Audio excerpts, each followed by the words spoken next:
En esta preciosa mañana quiero compartir con ustedes una porción más de la palabra del Señor. Y ahí en sus Biblias, en Primera de Corintios, vamos a atesorar un poco la palabra de Dios en nuestros corazones.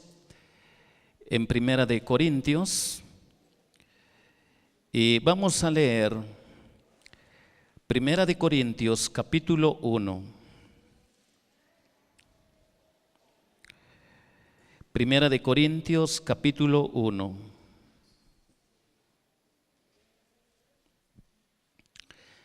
Vamos a leer del versículo 10 al final, donde nos dice de esta manera: Os ruego pues, hermanos, por el nombre de nuestro Señor Jesucristo, que habléis todos una misma cosa, y que no haya entre vosotros divisiones, sino que estéis perfectamente unidos en una misma mente y un mismo parecer. Porque he sido informado acerca de vosotros, hermanos míos, por los de Cloé, que hay entre vosotros contiendas. Quiero decir que cada uno de vosotros dice: yo soy de Pablo, y yo de Apolos, y yo de Cefas, y yo de Cristo. ¿Acaso está dividido Cristo? ¿Fue crucificado Pablo por vosotros?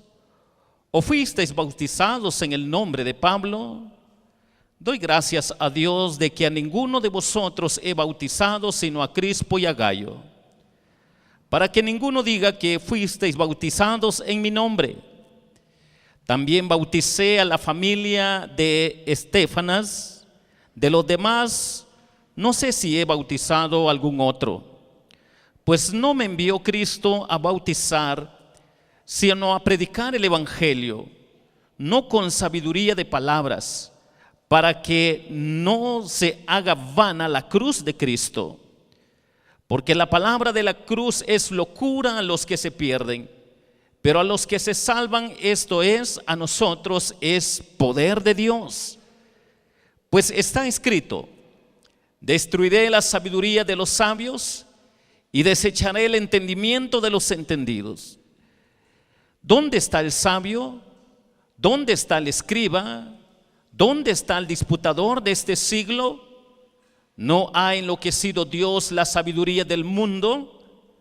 Pues ya que en la sabiduría de Dios el mundo no conoció a Dios mediante la sabiduría, agradó a Dios salvar a los creyentes por la locura de la predicación. Porque los judíos piden señales y los griegos buscan sabiduría, pero nosotros predicamos a Cristo crucificado, para los judíos ciertamente tropezadero, y para los gentiles locura, mas para los llamados así judíos como griegos, Cristo, poder de Dios y sabiduría de Dios. Porque lo insensato de Dios es más sabio que los hombres, y lo débil de Dios es más fuerte que los hombres. Pues mirad, hermanos, vuestra vocación, que no sois muchos sabios según la carne, ni muchos poderosos, ni muchos nobles, sino que lo necio del mundo escogió Dios para avergonzar a los sabios, y lo débil del mundo escogió Dios para avergonzar a lo fuerte. Y lo vil del mundo y lo menospreciado escogió Dios, y lo que no es, para deshacer lo que es, a fin de que nadie se jacte en su presencia. Mas por él estáis vosotros en Cristo Jesús, el cual nos ha sido hecho por Dios sabiduría, justificación, santificación y redención. Hermanos, en esta preciosa mañana quiero compartir con ustedes este precioso tema: para que no se haga vana la cruz de Cristo. Eso es lo que quiero compartir con ustedes. Para que no se haga vana la cruz de Cristo. Hoy en día, una de las tentaciones muy fuertes que hay en el mundo social, en el mundo religioso, es endiosar a los seres humanos. De una o de otra manera está esa tentación. Cuando nosotros vamos en el aspecto religioso, vemos a ciertos líderes que han dirigido a todos sus seguidores con el propósito de endiosarlos. Y aunque no lo digan de manera indirecta, pero se ve la intención que hay en el fondo de sus corazones. Ahora, el problema es que no solo los religiosos que no conocen a Cristo tienen estos problemas. También la iglesia tiene este problema. Hoy en día hay nombres que a veces no va tan acorde a la escritura. A veces a los líderes les encanta llamar a su líder mi apóstol, don apóstol. A veces muchos miembros les gusta llamar a sus líderes mi profeta. Y de alguna manera, muchos de los líderes que no están orientados a la luz de la escritura, les encanta este término. Un término de renombre, un término de autoridad que no en realidad concuerda con las escrituras. Y que si este problema hay en el corazón de muchos cristianos que a veces les cuesta entender las escrituras, nos damos cuenta que en la iglesia de Corinto también había estos problemas, solo que con otras interrogantes. De otra manera se daban estas frases. Y entonces hoy queremos aprender un poco para que no se haga vana la cruz de Cristo. Entonces, ¿qué tenemos que hacer? Dice la palabra del Señor. Si usted quiere ir conmigo a la palabra del Señor, vamos a aprender un poco lo que nos dice la palabra del Señor. Versículo 12. Quiero decir que cada uno de vosotros dice: yo soy de Pablo, yo soy de Apolos, y yo de Cefas, y yo de Cristo.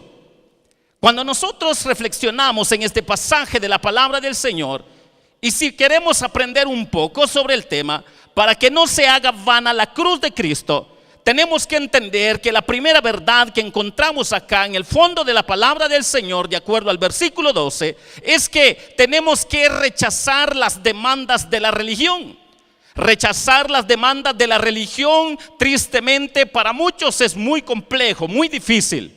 ¿Por qué muy complejo, muy difícil? Porque solo la cruz de Cristo tiene poder para rechazar estas demandas que no concuerdan con la palabra del Señor. Endiosar el liderazgo humano es una tentación latente en la vida de muchos cristianos. Y cuando nosotros reflexionamos en la palabra del Señor, lo que acá empezamos a leer: yo soy de Pablo. Algunos se preguntarán: bueno, ¿y por qué esta iglesia de Corinto estaban con esa frase, yo soy de Pablo? No cabe duda que la iglesia de Corinto era una iglesia grande, pero tenían problemas doctrinales, problemas de comprensión. Y al escuchar al apóstol Pablo, el apóstol Pablo que era fuerte en doctrinas bíblicas, el apóstol Pablo que tenía una teología bien centrada a la luz de las escrituras, muchos de alguna manera fueron cegados y empezaron a resaltar más el nombre de Pablo que el de Cristo.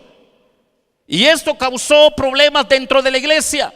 Algunos eran admiradores del apóstol Pablo y que de alguna manera no se estaban dando cuenta que el nombre de Cristo lo estaban colocando a niveles humanos, y donde la palabra del Señor nos refleja que esta tentación hasta el día de hoy es muy serio para muchos predicadores y para muchos pastores.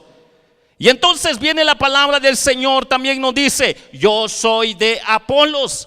La expresión yo soy de Apolos, de acuerdo al contexto, al buscar quién es Apolos, la palabra del Señor nos describe que Apolos era un varón elocuente, poderoso en las escrituras, donde hasta el día de hoy todo aquel hombre que es elocuente hacia la sociedad, a muchos les parece bien, les parece un super líder.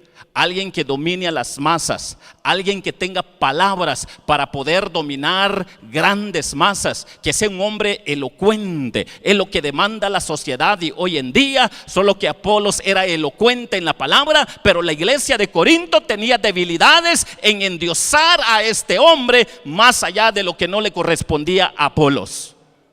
Tenía problemas en endiosar al apóstol Pablo, la iglesia de Corinto. Tenía problemas de endiosar a Apolos. Y algunos dijeron, pues nosotros somos de Cefas. ¿Ustedes son de Pablo? ¿Ustedes son de Apolos? Nosotros somos de Cefas. Al recordar a Cefas, al recordar al apóstol Pedro, nos damos cuenta que el apóstol Pedro era un hombre también que predicaba la palabra del Señor, que había sanidades cuando él predicaba, cuando él hablaba de Cristo, que él había hecho milagros y que muchos se habían dado cuenta, y que por el sermón del apóstol Pedro también cientos y miles se convertían. Muchos quedaban con la boca abierta y de esa manera decir, bueno, nosotros le pertenecemos a Pedrito. Pedro es nuestro superlíder. Otros decían Pablo es nuestro superlíder. Otros decían Apolo es nuestro superlíder. Y algunos decían, bueno, y nosotros Cristo. Pero de alguna manera la influencia judía había infiltrado también en la iglesia de Corinto, que cuando nosotros reflexionamos en esta frase, muchos miraban a Cristo solo en niveles humanos, no en niveles divinos. Pero que nos damos cuenta que muchos cristianos son tentados a hacer esto. Y entonces la palabra del Señor nos está recordando a cada uno de nosotros que revela a una congregación dividida, desintegrada en lo que es espiritualmente, doctrinalmente, incluso hasta la forma de la estructura de su liderazgo, porque no comprendían lo que realmente es el evangelio para que haya unidad dentro de la iglesia.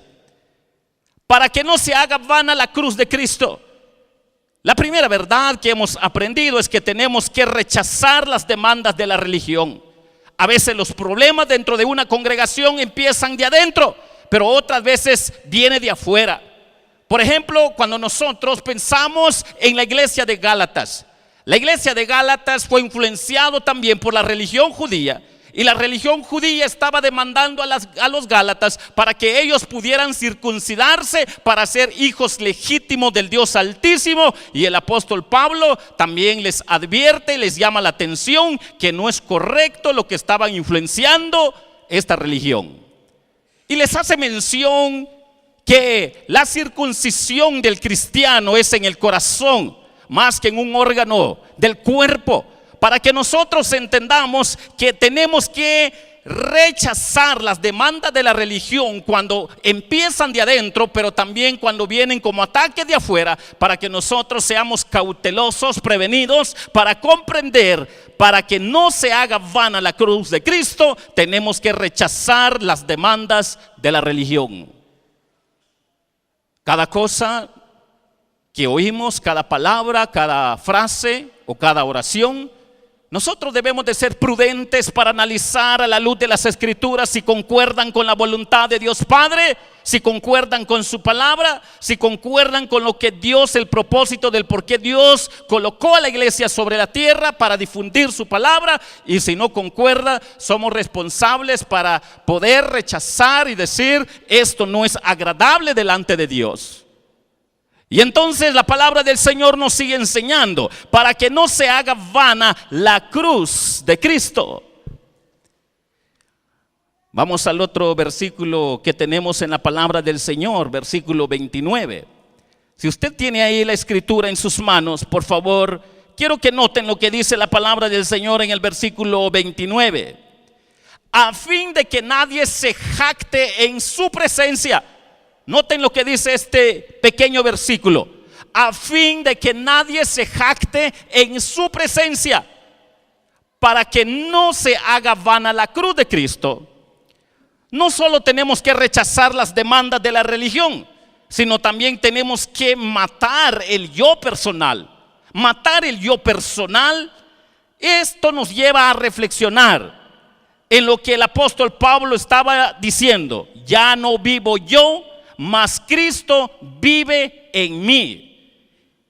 Y cada uno de nosotros nos damos cuenta que a fin de que nadie se jacte en su presencia, la interrogante viene: ¿y por qué? ¿Por qué? ¿Saben por qué no podemos jactarnos? ¿Saben por qué tenemos que aprender en lo que está enseñándonos este versículo de que tenemos que matar el yo personal? ¿Por qué? Miren lo que dice el contexto de la palabra del Señor en los versículos que están antes. Dice: porque lo necio del mundo escogió Dios, porque lo débil del mundo escogió Dios, porque lo vil del mundo escogió Dios, porque el menosprecio del mundo escogió Dios, porque lo que no sirve en el mundo escogió Dios. ¿Saben cómo lo dice el apóstol Pablo? Yo no soy digno de ser llamado apóstol, dice, porque yo perseguí a la iglesia. Y cuando yo encontré a Cristo, solo me di cuenta que soy uno de los primeros pecadores. Alguien dirá: pero es que yo era bueno, moral. La moralidad en términos humanos solo es otra cara del endiosamiento. Solo es un sinónimo de soberbia, de orgullo. Porque la moral que es agradable delante de Dios es cuando viene como fruto de la fe. Cuando el hombre está dándose cuenta de que algo sobrenatural está sucediendo en su vida, pero es fruto de la fe. No viene de su yo personal, de su naturaleza pecaminosa, sino de la fe que viene por el oír. Y entonces la palabra del Señor, cuando nos empieza a explicar eso, nos enseña: para que no se haga vana la cruz de Cristo, tenemos que aprender a matar el yo personal. Porque todos los que estamos acá no por bonitos, por preciosos. Estamos acá no porque usted sea bueno. Estamos acá porque la gran verdad bíblica ciertamente dice: por cuanto todos pecaron, están destituidos de la gloria de Dios.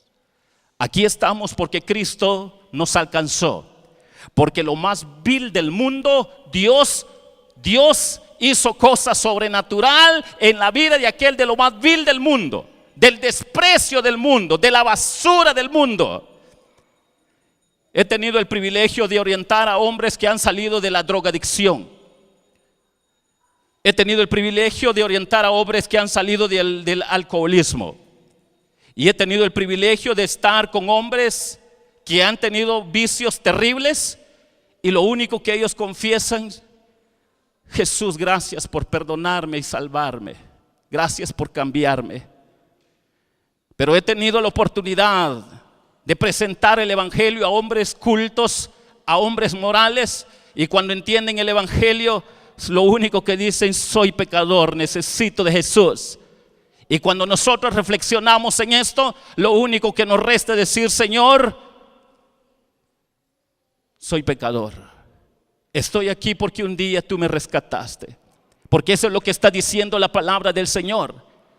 Para que no se haga vana la cruz de Cristo, tenemos que matar el yo personal, tal y como lo dice el apóstol Pablo. Ya no vivo yo, mas Cristo vive en mí. Porque el yo es una tentación muy fuerte. Y esto nos lleva a comprender que la palabra del Señor siempre está recalcando que Él vino a buscar y a salvar lo que se había perdido. Siempre está recordando al hombre de fe: por cuanto todos pecaron, están destituidos de la gloria de Dios. Todos los que estamos acá, estamos porque un día nos dimos cuenta que éramos lo peor delante del Señor.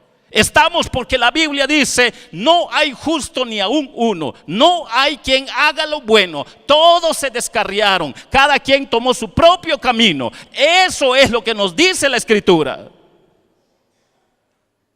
Para que no se haga vana la cruz de Cristo, tenemos que matar el yo personal. Y solo cuando nosotros entendemos esto, vamos a entender por qué el contexto está diciendo: no enloqueció Dios la sabiduría de los hombres. La sabiduría de Dios se presentó en la locura del evangelio. la sabiduría de Dios se presentó en la encarnación de su Hijo. La sabiduría de Dios está enloqueciendo a los hombres sabios, porque entre más son soberbios, el Señor en su gracia se les manifiesta para decirles que les ama y que está dispuesto a perdonarlos porque son pecadores. Y esto va para todo mundo. Tenemos que matar el yo personal. Y cada uno de nosotros entonces se da cuenta que el versículo 29 dice: a fin de que nadie se jacte en su presencia. Nadie. Tenemos que aprender esto. A fin de que nadie se jacte en su presencia. La interrogante es: ¿y por qué? Porque de donde el Señor lo sacó, pues sencillamente cuando usted entiende el evangelio solo puede decir: soy vil pecador. No entendía dónde estaba. Yo pensé que yo podía llegar al cielo por luchar yo mismo, o por comportarme bien, o por hacer buenas obras, o porque quería practicar otra cosa o otra religión. Pero se encontró con Cristo y Cristo le dice: por cuanto todos pecaron, están destituidos de la gloria de Dios. Y entonces, para que no se haga vana la cruz de Cristo, hemos aprendido ya dos verdades. Tenemos que rechazar las demandas de la religión, porque es una tentación para el pastor y los líderes y la congregación. Pero también tenemos que matar el yo personal, porque es una tentación interna en el corazón del cristiano, y que el Señor solo a través de su palabra le va a estar indicando no, no, sí, sí. Donde va acorde a la palabra del Señor, gloria a Dios. Pero donde no va acorde, hay que matar ese yo. Ahora, quiero llevarles al otro versículo más para sacar otra gran verdad de este tema que estamos aprendiendo. Para que no se haga vana la cruz de Cristo. Versículo 31, por favor. Quiero que veamos lo que dice. Para que, como está escrito, el que se gloría, gloríese en el Señor. Notemos esto. Porque como está escrito, el que se gloría, gloríese en el Señor. ¿Qué nos quiere enseñar lo que acá está diciendo la palabra de Dios? Que tenemos que magnificarnos, pero en el Señor. Que tenemos que gloriarnos, pero en el Señor. ¿Saben por qué está diciendo acá la palabra del Señor? Porque el contexto del versículo 30 está resumiendo este concepto, para que nosotros podamos edificarnos espiritualmente. Porque la palabra del Señor, de acuerdo al contexto que está antes, versículo 13, nos da la idea de que ningún apóstol fue crucificado para salvar a la iglesia, sino solo Cristo. El versículo 18 nos hace recordar que la palabra de la cruz es poder de Dios. El versículo 23 nos hace recordar: nosotros predicamos a Cristo crucificado. Ningún apóstol puede perdonar pecados sino solo Cristo crucificado. Por eso está recalcando: el que se gloríe, gloríese en el Señor. ¿Por qué? Porque Dios en Cristo, miren lo que dice el versículo 30. Dios en Cristo nos justificó, nos santificó. Y noten la otra palabra que dice: y también nos redimió, nos dio redención. ¿Y saben qué quiere decir cada una de estas palabras? Cuando dice nos justificó, nuestros pecados fueron perdonados. Eso es lo que significa la palabra justificación. Cuando nosotros escuchamos lo que dice nos santificó, saben que lo que quiere decir es que hay un proceso de la obra del Espíritu Santo en nosotros para hacernos semejantes a Cristo. Eso es lo que significa la palabra nos santificó. Fuimos salvos para buenas obras. Fuimos salvos para resplandecer en el mundo. Fuimos salvos para hacer luz al mundo. Eso es lo que significa santificó, lo que significa justificó Y la otra palabra que aparece ahí, y redención, nos redimió. Esto nos da la idea de liberar a alguien de la esclavitud, pagar el precio por alguien que está esclavo del pecado. Eso es lo que significa. Y por eso la palabra del Señor, lo que acá está reduciendo, ¿por qué razón está diciendo acá la palabra del Señor? Porque como está escrito, el que se gloría, gloríese en el Señor. Y la palabra del Señor solo nos hace recordar otra expresión del apóstol Pablo: yo me glorío, pero en la cruz de Cristo. Eso es lo que dice el apóstol Pablo. Yo me glorío, pero en la cruz de Cristo. ¿Por qué? Porque solo Él merece gloria, honra, poder, majestad. Solo Él merece adoración por lo que hizo por nosotros. Y entonces la palabra del Señor nos está diciendo, de acuerdo al versículo 31, si nosotros queremos aprender un poco para que no se haga vana la cruz de Cristo, tenemos que magnificarnos, pero en el Señor. El que se gloría, gloríese, pero en el Señor. Para que nosotros entendamos lo que había en el apóstol Pablo. Yo me glorío en la cruz de Cristo, porque solo Jesucristo le dio esa complacencia al corazón de Dios Padre para poder redimirnos, para poder santificarnos, para poder justificarnos, para que gloria y honra sea para Él. Pero como la tentación es latente, empieza de adentro. El cristiano que no escudriña la escritura, que no se alimenta de la palabra de Dios, el cristiano que no quiere ser fuerte espiritualmente, va a ser muy tentado a veces a endiosarse, o a endiosar el liderazgo, o a endiosar a su congregación, o a endiosar ciertos hombres que en realidad no merecen nada de gloria y honra, porque por naturaleza somos pecaminosos. La única verdad que encontramos aquí es que tenemos que magnificarnos, pero en el Señor. Y por eso está reduciendo acá esta gran verdad, la palabra de Dios, para que como está escrito, el que se gloría, gloríese en el Señor. Por eso el apóstol Pablo dice: yo me glorío en la cruz de Cristo. Para que no se haga vana la cruz de Cristo, hemos aprendido 3 verdades. Tenemos que rechazar las demandas de la religión. Es la primera verdad que aprendimos. Pero también tenemos que matar el yo personal. Es la segunda verdad. Y la tercera verdad es que tenemos que magnificarnos, pero en el Señor, para que toda gloria sea para Él, para que toda honra sea para Él. Nada para el pastor, nada para ningún líder, nada para ninguna congregación. Todo para el Señor. Si usted de alguna manera se había equivocado, hoy es tiempo de decirle al Señor: Señor, ahora estoy entendiendo, para que no se haga vana la cruz de Cristo, he aprendido 3 verdades. Tengo que rechazar las demandas de la religión, tengo que matar el yo personal, y tengo que magnificarme, pero en ti, Señor. Tengo que gloriarme, pero en ti. Como lo dijo el apóstol: yo me glorío, pero en la cruz de Cristo. Para que toda la obra de Cristo sea para gloria y honra de Él. Por eso la palabra del Señor siempre está dando un propósito bien definido a la iglesia cuando está hablando de santificación, de justificación, de redención. Para que el cristiano sepa para dónde va. Para que el cristiano sepa a qué ha sido llamado. Para que la iglesia sepa qué es lo que Dios quiere para su vida. Para que el pastor sepa que acá el que manda es el Señor de señores. El que orienta, el que guía, el que quebranta, el que constriñe, el que corrige.